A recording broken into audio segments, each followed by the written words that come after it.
technical persons on standby to indicate same. So if you're hearing us properly, give us a thumbs up.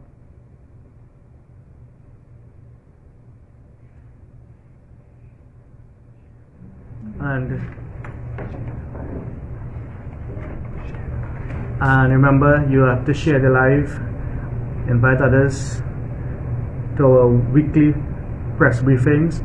This is where the opposition keeps the nation informed as to the happenings behind the scenes and the mismanagement that is taking place in the country. So again, as the live builds up, I ask you to please let us know if you're hearing us properly so that we can begin.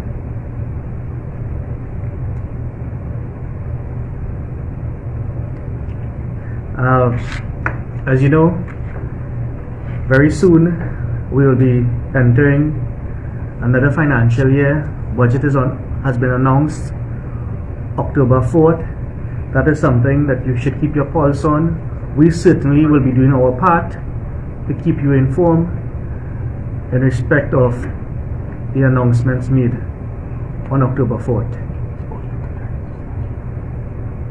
So now we are ready to start. A pleasant good morning to my honorable colleague, Member of Parliament for Moruga Tableland, Michelle Benjamin, and to members of the media gathered here at the office of the leader of the opposition, as well as those listening via our various social media platforms. Thank you for letting us into your personal space and into your home. I now pass you on over to my colleague, Ms. Michelle Benjamin, Member of Parliament for Moruga Tableland, who will address you first.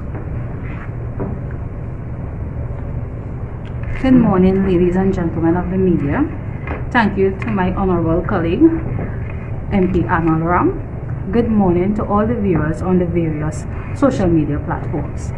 This morning, I am here to discuss with you the burdens that are affecting my constituency. My constituency of Moruga Tableland is being plagued by many issues. Today I speak to you about the dreaded property tax, something that this government has re-engineered or going to reintroduce into our spaces and enforce upon us. This government has failed to generate revenue, and hence the citizens are going to be forced to have to pay this property tax. Why should we have to pay for their mistakes? This is basically what this property tax is. The constituency of Moruga Tableland is plagued by several issues. I live there. I live amongst my constituents, and I could tell you of the bad roads. I could tell you of the water issues. As I speak to you, over 75% of my constituents are affected on a daily basis with lack of resources. Moruga Tableland constituency is where persons still today lack electricity connections and access to quality water supply. Many persons in my constituency exist under substandard conditions.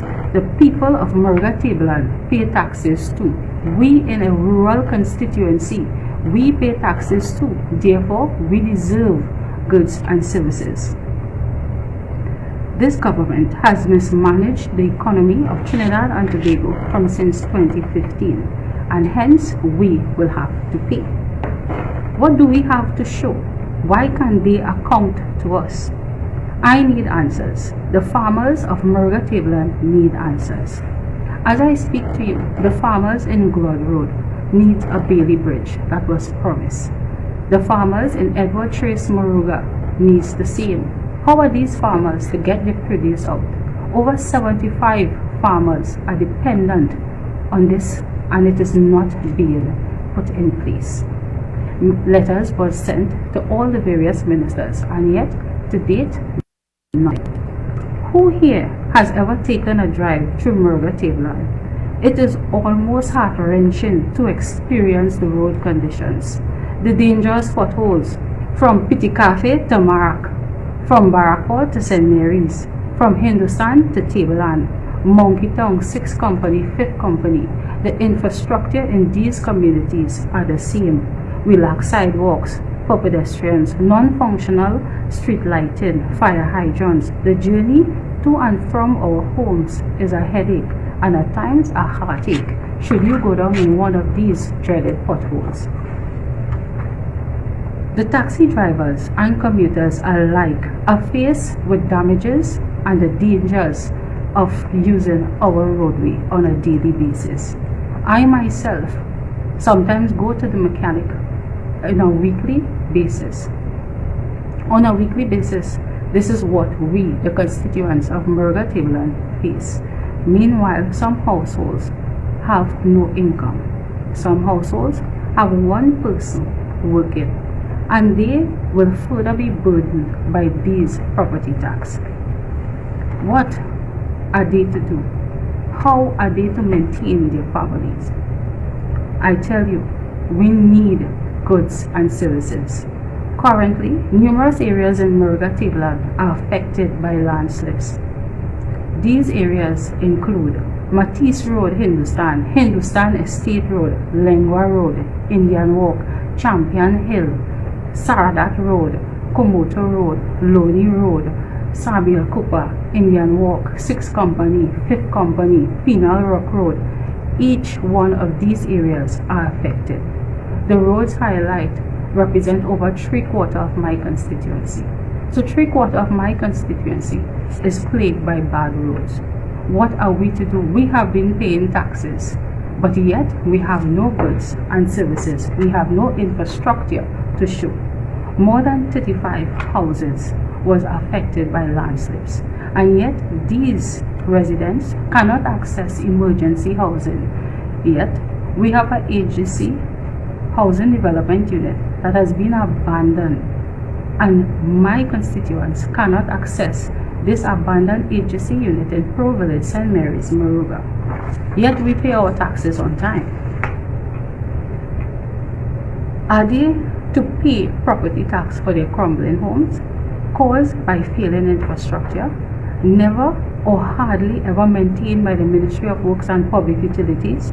Repairs which are in progress are already revealing substandard work is being done. What are we paying for? Imagine water is a luxury in Murga Tableland. As I speak to you, 50% of my constituents have no access to pipe-borne water. These areas include 5th Company, St. Mary's, Tableland, Barakwa, Komoto. Even before this press conference would have started, calls was coming in. MP, no water. But yet, we pay our taxes. We in rural constituencies, we deserve goods and services. Why do we pay taxes? Not for the government to mismanage. We pay taxes because we demand goods and services. But what is evident? The recent highlighting of the failure of NGC with over $200 million wasted is symptomatic of a government that has lost the script.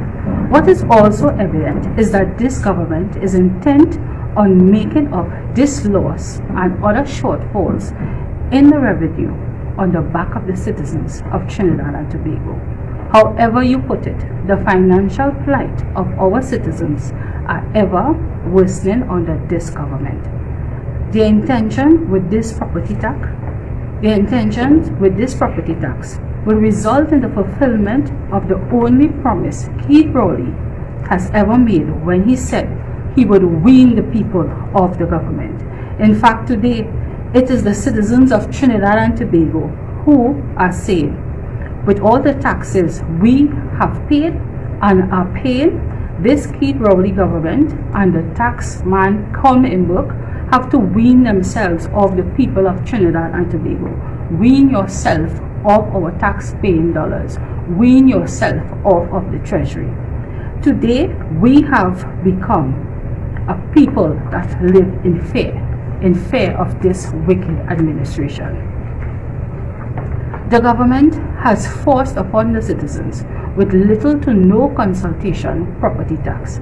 A property tax regime where there is no guarantee for goods and services. We are not guaranteed that we would get resources. but we must pay. Why must we continue to be bullied by this administration?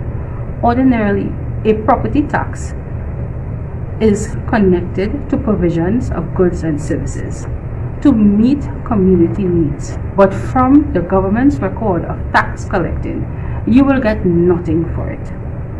They brought the tire tax, and this was done early on in their regime. But this environmental tax, however, it was labeled, it has not given us any benefit. Our environment is no better to date for it. Another tax, the Green Fund levy, and I tell you, I assure you today that the purposes of that levy was never met by the increased taxation. Therefore, the burden of this property tax will not result in better roads in our community, better street lighting, more retaining walls to fix landslips that plague my constituents, better community policing, community centers. St. Mary's needs a community center. The people of Kunjal Road, Barrapo, operate in a deplorable community center, but no funding is being allocated. But yet, they want us to pay property tax. Access to fire hydrants, box drains, storm drains. We are plagued by flooding, but yet this government is not putting things in place. Where is the infrastructure to reflect that they have been collecting taxes? Other basic facilities that members of the community use, such as parks and community grounds, these would not result from this property tax. And if by chance they are built, I tell you, they are political toys. They are political toys that we keep big ribbon ceremonies for. Maybe the taxes are to keep the ribbon cutting ceremonies. Because in my constituency of Murga Tableland, a ribbon ceremony was kept for the Murga sporting facility. A ribbon cutting ceremony was kept for the agro-processing plant, and to date, we cannot access these facilities. These are political toys. These facilities was open since August 2020 and they remain closed. So what are we paying taxes for? The contradiction is that whilst the Minister of Finance is hell-bent on making you and I pay property tax for our homes, that same Collingbook was instrumental in bringing tax exemptions for a specific class of property developers where he, or at least his family, would have benefited to the tune of millions of dollars for the Picton Street multi-story family dwelling unit. So the minister and his family benefited from a change in the law, but they can't make that change, nor can they delay that tax for us. So they benefit millions of exemptions, but we must pay. That is advantage. Advantage on you, the citizens of Trinidad and Tobago, and advantage on my constituents of Murga Tableland. The idea that taxation would operate as an aid in the economic development of the country. However, if the financial resources obtained through taxation are mismanaged, the most important areas of the economy, this economic development will be stymied.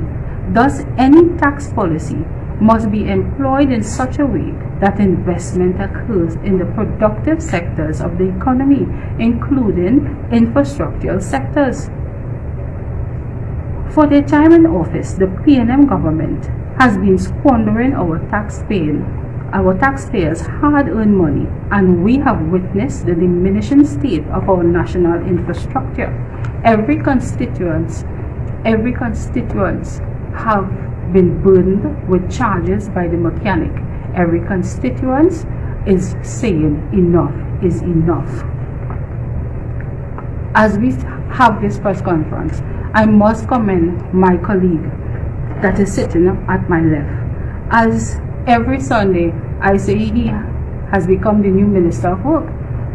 MP Amal Ram patch every road out of his pocket. This is what we working MPs in the United National Congress have done. Right now, we are in a pandemic. A side effect is unemployment, but this government does not care. here I am constrained to ask, does this seem like the right time to introduce a new tax regime? No, it is not, but this government does not care. How will implementing property tax compensate for the already failing infrastructure and the mental and emotional pains that the constituents and the nations are riddled with on a daily basis at this time?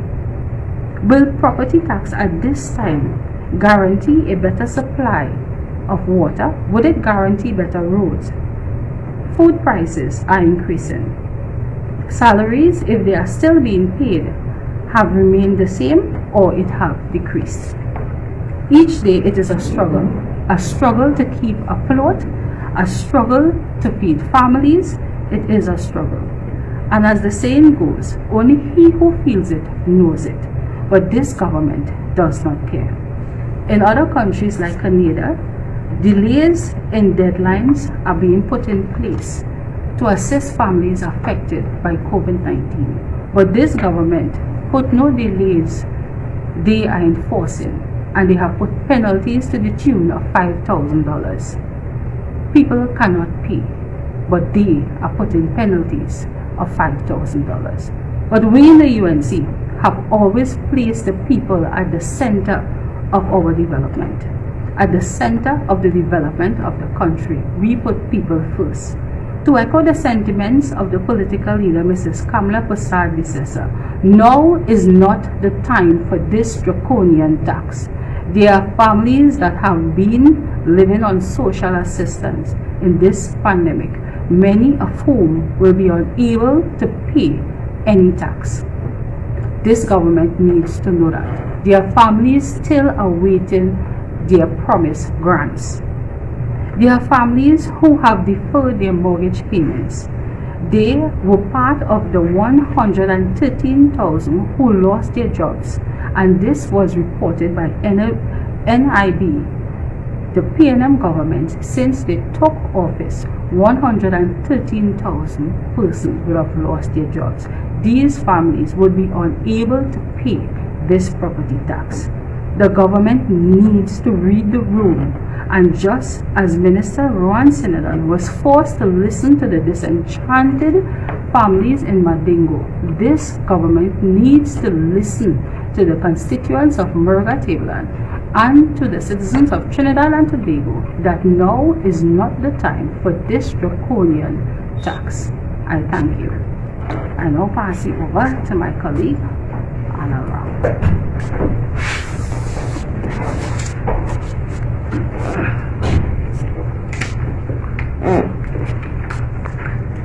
Good morning once again.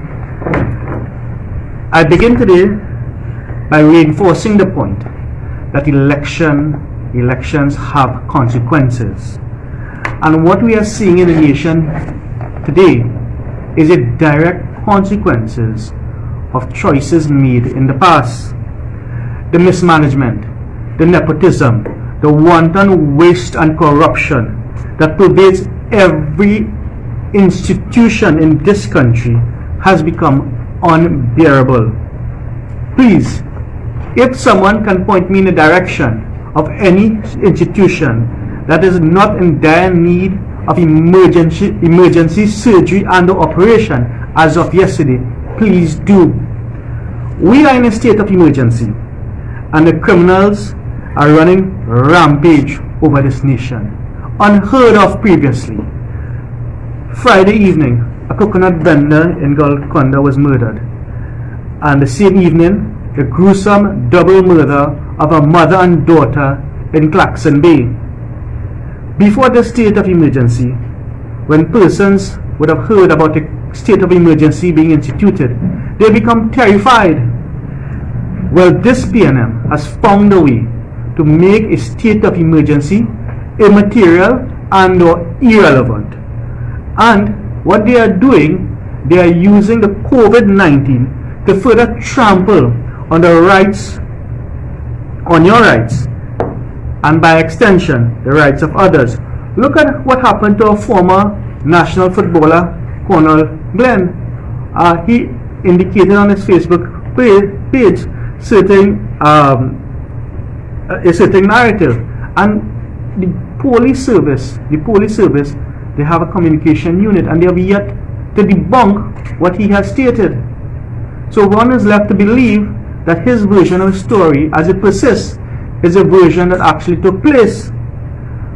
We are the only country in the world where a state of emergency or lockdown measures as we have had, which have been instituted, and the COVID numbers in terms of death have gotten worse. And as I was here waiting for this media conference to take place, I looked at a Facebook page, a Facebook story posted by someone, and they said, another day, another 200 plus cases, another 8 deaths. 2.9% of positive cases dying, as opposed to 2.2 for Jamaica, who apparently are being ravaged. So we have a higher rate of death of positive cases, and Jamaica is indicating that they have been ravaged by COVID-19. No such thing in Trinidad and Tobago. I read again, the longest in the world for consecutive non-face-to-face school, previously harsh border policy, and economic detriment all over. An entire industry, entertainment industry, decimated. All this with the most available vaccines in the Caribbean, all brands, and no community delta. This is just failure. Do not know what else to say. And there was a caption after, which I will not repeat. It is clear that at the forefront of the PNM agenda is to beat this nation into submission with its latest attempt to impose the property tax. And whether you are a property owner or a renter, you will face an additional expense every month.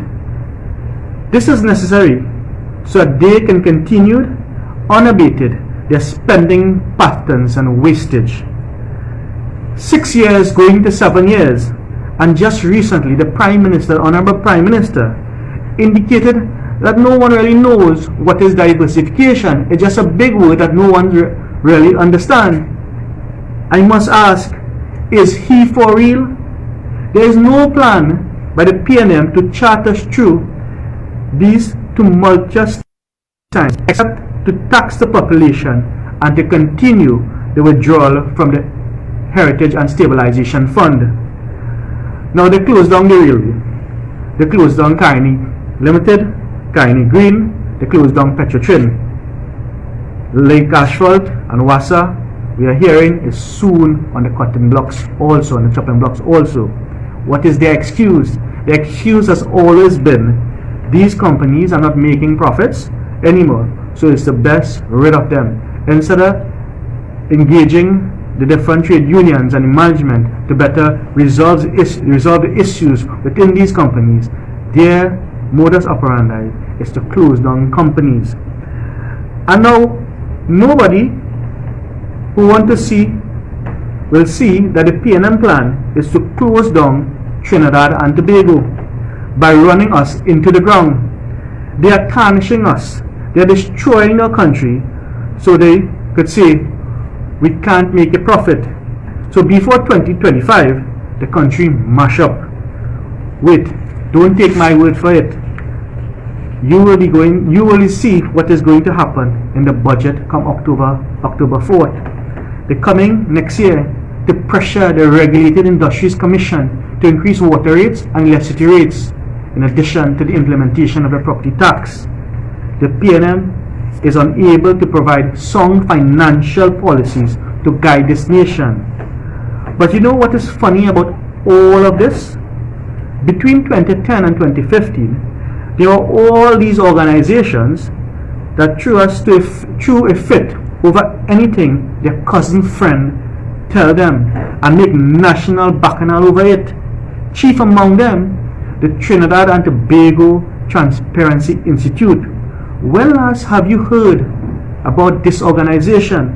If the Honorable Kamala Prasad Visesa wore a bright yellow shoes, it is a big report about the shoes and the color too bright, and she's discriminating against red shoes and showing no regard for local shoemakers, then making the rounds and organizing protests all over Port of Spain. What happened to Transparency Institute? One must ask. I tell you what happened. It seems the Transparency have gotten opaque, like how Wassa water turned from clear under the UNC to mud river brown under the PNM. But as I said, the reasons there, you know, for all those who want to see. Now take a look. The present chairman of the Trinidad and Tobago Transparency Institute is Mr. Dion Abdul, an accomplished gentleman, I must say. Mr. Abdul replaced Mr. Derek Murray as chairman. Mr. Murray, as you remember, is a decorated former West Indian cricketer and who has served the country and the region well in sports.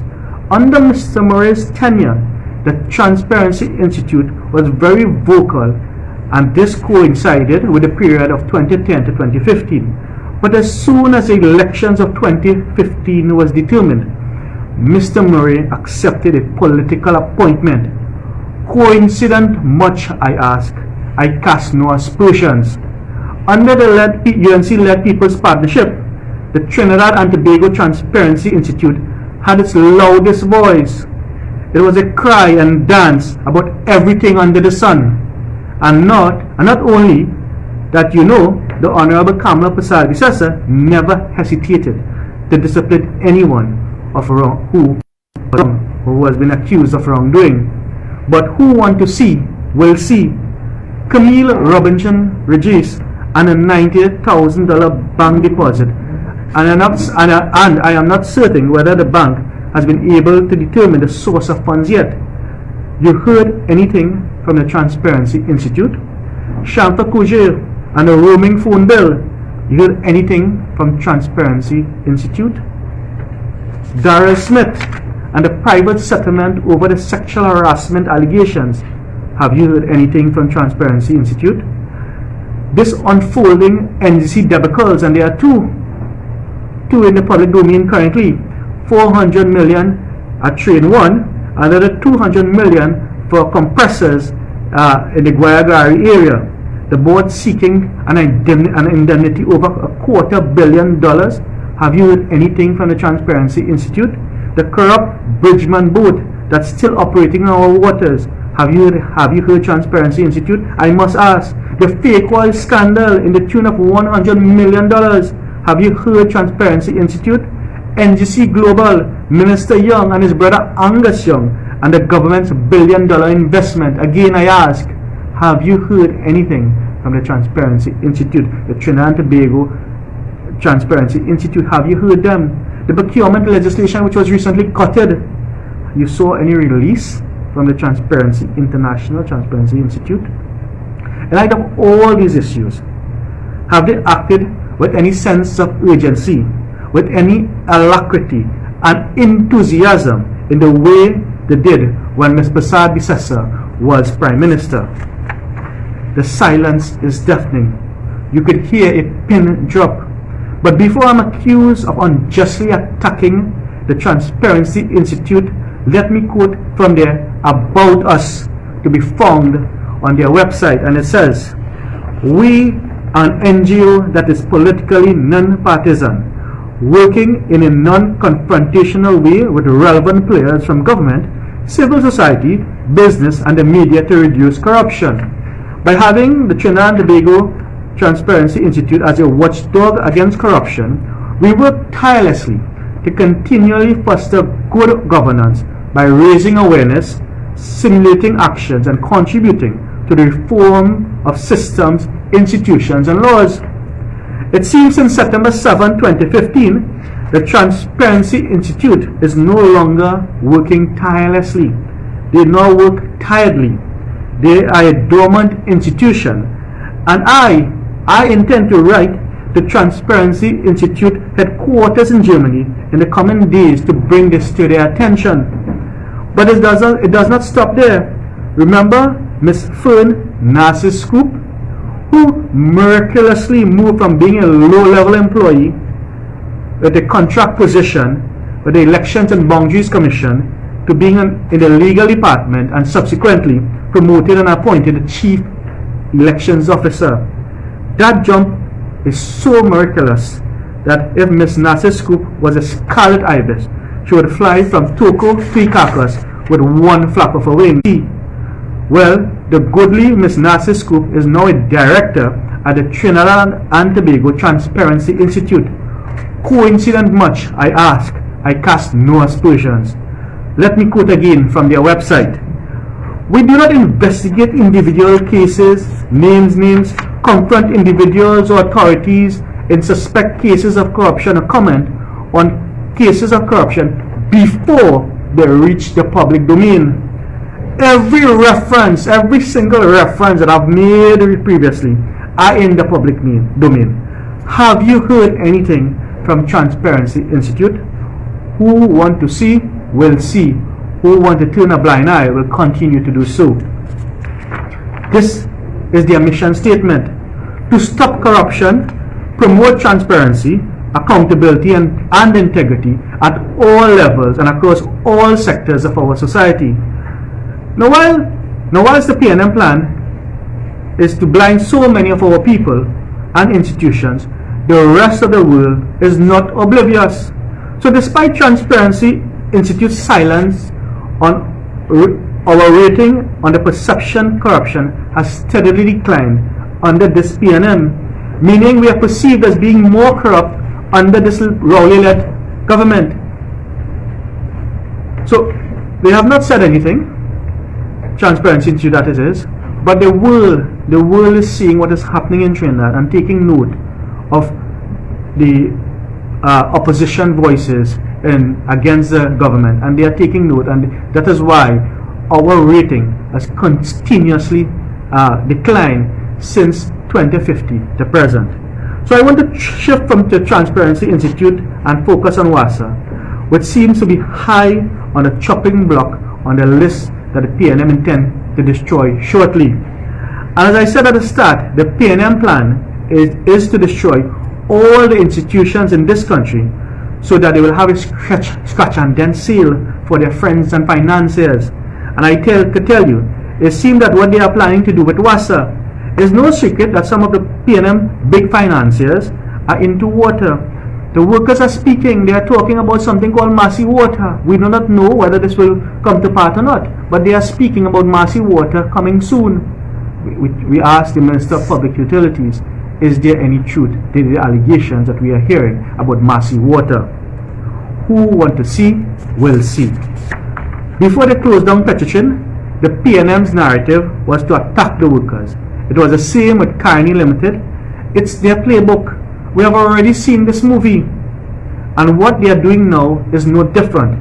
They are attacking WASA workers, putting the blame on workers, making a case against them, attempting to turn public sympathy away from WASA workers, just as they did with Carney and Petrochin. What they are not focusing on, which is a true reason for WASA's failing, is the corruption at the level of WASA's board, which was appointed by the PNM to carry out its mandate. I want to refer you to an article that appeared on the Trinidad Guardian on the 11th of September 2021, written by Shaliza Hassan Ali. Headline: WASA managers under probe, $7.7 million bad deal. This is a story about two managers purchasing over close to $8 million in chemicals that were deemed no use to WASA. $8 million in chemicals, and they want to put the blame on workers.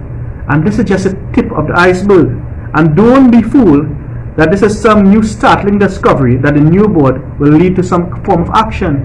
Now, if the board was concentrating on what they were supposed to do, if the board was not distracted by who was driving the company's vehicle in Macarip, as reported by the minister, which subsequently led to the resignation of Dr. Seeley, from our understanding, if they were not distracted by that, maybe the board and the management would have done their due diligence and realized that this spend of $7.8 million was not required. But they were distracted because they are carrying out the bidding of the minister to see who is driving the company's vehicle.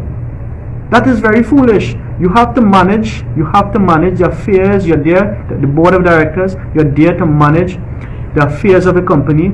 You can defer notes, you can take your time, you can consider your notes, you can ask questions, you can engage employees, there are a number of things as the director, but they are not concerned about that. The spending and the wastage continues every day. Now, we are told that this narrative of the $7.8 million is geared towards the sending home of 135 managers within the next 2 months. I asked the Minister of Public Utilities, is there any truth again to this allegation that 135 managers will soon be on the chopping block at WASA? What this is a creating a narrative to destroy WASA like they did with Carney and Petrotrim. Destroy WASA and sell it off to their friends. Who want to see will see. The aim of Dr. Rowley is to destroy Trinidad and Tobago, and he is fast succeeding. And not because you are not hearing about it, it is not happening. All this means that the PNM and their well-placed friends are hiding it. I thank you. I now invite the media. If there are any questions which you have for my colleague and myself, now is an opportunity to do so. I just have one. You mentioned the budget. I'm wondering, what are you looking forward to hearing from the government in 2 weeks when the budget is ready? Well, we are hoping to hear that there will be no new taxes. During the period of 2015 to 2020,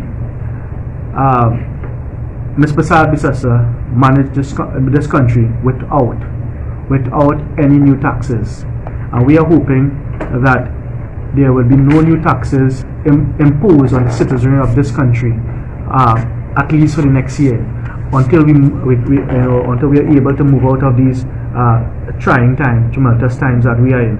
Additionally, we are hoping that they will renege on the implementation and enforcement of the property tax. We are hoping that there will be some degree of plan that the PNM will table in Parliament to a short-term, medium-term and long-term plan, so that some financial plan, so that we have something to work with the country, has something to look forward to. All these years we have only heard the rhetoric, resetting the economy, 2017, turn around now. I mean, those are just nice phrases which they capture at the beginning of the budget presentation, with no realistic prospect of any expectation that these things are being achieved. And we're looking for something that is realistic and something that will move the country forward.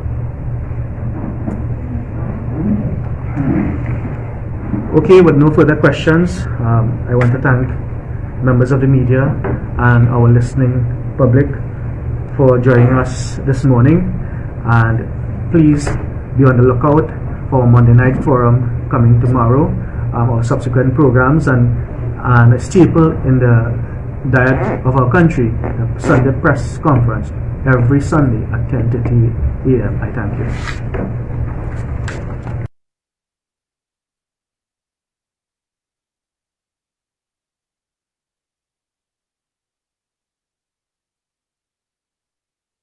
Thank you very much, Mr. Deputy Speaker.